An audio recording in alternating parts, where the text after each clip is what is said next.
Human papilloma virus എന്ന ഒരു വൈറസിനെ കുറിച്ച് പലരും അറിഞ്ഞു കാണും. ഈ ഹ്യൂമൻ പാപ്പിലോമ വൈറസിന് എഗെയിൻസ്റ്റ് ആയിട്ടുള്ള വാക്സിനും ഇപ്പോൾ അവൈലബിൾ ആണ്. ഈ ഹ്യൂമൻ പാപ്പിലോമ വൈറസ് ഉണ്ടാക്കുന്ന മെയിൻ ആയിട്ടുള്ള ഒരു അസുഖം എന്ന് പറയുന്നത് CA സർവിക്സ് ആണ്, അതായത് ഗർഭാശയ ഗള ക്യാൻസർ. ഈ ഗർഭാശയ ഗള ക്യാൻസറിന്റെ ഒരു പ്രത്യേകത എന്താണെന്ന് വെച്ചാൽ ഇത് 90% മുകളിലും ഇത് ഉണ്ടാകുന്നത് ഹ്യൂമൻ പാപ്പിലോമ വൈറസ് അണുബാധ കാരണമാണ്. ഹ്യൂമൻ പാപ്പിലോമ വൈറസ് അണുബാധ ശരീരത്തിൽ പകരുന്നത് ശാരീരിക ബന്ധത്തിലൂടെയാണ്, അതായത് ഭർത്താവിൽ നിന്ന് ഭാര്യയ്ക്ക് കിട്ടാം, ഭാര്യയിൽ നിന്ന് ഭർത്താവിനും കിട്ടാം. ഹ്യൂമൻ പാപ്പിലോമ വൈറസ് നമ്മുടെ സ്ത്രീകളുടെ ശരീരത്തിലേക്ക് എത്തിക്കഴിയുമ്പോൾ അത് എത്തുന്നതോടുകൂടി ക്യാൻസർ ആകുന്നില്ല. അത് അവിടെയുള്ള ഗർഭാശയ മുഖത്തിലുള്ള കോശങ്ങളിൽ ഉണ്ടാക്കുന്ന വ്യതിയാനങ്ങൾ കാലക്രമേണയാണ് ക്യാൻസറായിട്ട് രൂപാന്തരപ്പെടുന്നത്. പല ഘട്ടങ്ങളിലായിട്ടാണ് ക്യാൻസർ എന്നുള്ള അവസ്ഥയിലേക്ക് എത്തുന്നത്. അതായത് പ്രീ ക്യാൻസറസ് കണ്ടീഷൻ എന്ന് പറയുന്ന ക്യാൻസറിന് മുൻപേ ഉള്ള ഒരു അവസ്ഥയിലൂടെ കടന്നുപോയിട്ടാണ് ക്യാൻസർ ആകുന്നുള്ളൂ. അതായത് ഒരുപാട് വർഷങ്ങളെടുക്കും, ഒരു 10-15 വർഷത്തിലാണ് ഇത് ക്യാൻസറായി രൂപപ്പെടുകയുള്ളൂ. അപ്പം അതിന്റെ ഒരു ഗുണം എന്താണെന്ന് വെച്ചാൽ നമുക്ക് ഈ ക്യാൻസർ വരുന്നതിന് മുൻപേ ഉള്ള അവസ്ഥയിൽ ഇതിനെ കണ്ടുപിടിക്കാൻ പറ്റും. പ്രീ ക്യാൻസർ, അത് ക്യാൻസർ ആകുന്നതിന് മുൻപേ ഉള്ള അവസ്ഥയിൽ കണ്ടുപിടിക്കാനുള്ള ടെസ്റ്റുകൾ ഇന്ന് അവൈലബിൾ ആണ്. ഈ വൈറസ് ശരീരത്തിൽ പ്രവേശിച്ചു കഴിഞ്ഞാൽ അത് നമ്മുടെ ഗർഭാശയ മുഖത്തുള്ള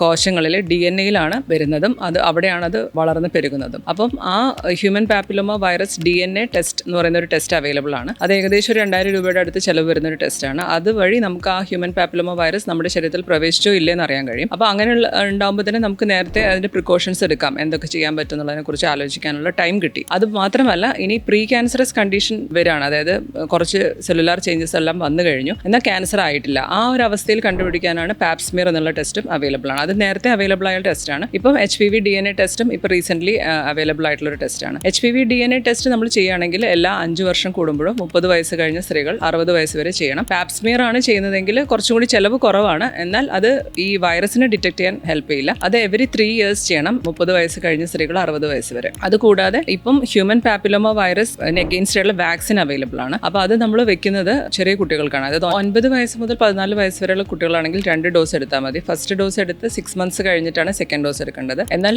14 വയസ്സ് കഴിഞ്ഞ് പോയ കുട്ടികളാണെങ്കിൽ നമുക്ക് 3 ഡോസ് കൊടുക്കേണ്ടി വരും. ഫസ്റ്റ് ഡോസ് കൊടുത്ത് 1 മാസം കഴിഞ്ഞ് 2 മാസത്തിന്റെ ഉള്ളിലായിട്ട് സെക്കൻഡ് ഡോസ് കൊടുക്കണം. പിന്നെ 6-ാം മാസത്തിലാണ് 3ാമത്തെ ഡോസ് എടുക്കേണ്ടത്. ഇത് ആൺകുട്ടികൾക്കും ഇതേ പ്രായത്തിൽ കൊടുക്കാവുന്നതാണ്. കാരണം ആൺകുട്ടികളിൽ കാണുന്ന penile cancer, anal cancer, laryngeal cancer, ഇതൊക്കെ ഹ്യൂമൻ പാപ്പിലോമ വൈറസ് കാരണം ഉണ്ടാകുന്ന ക്യാൻസേഴ്സ് ആണ്. ഇതിൽ നിന്ന് പ്രൊട്ടക്ഷൻ കിട്ടാൻ ആൺകുട്ടികൾക്കും ഈ വാക്സിൻ കൊടുക്കാവുന്നതാണ്.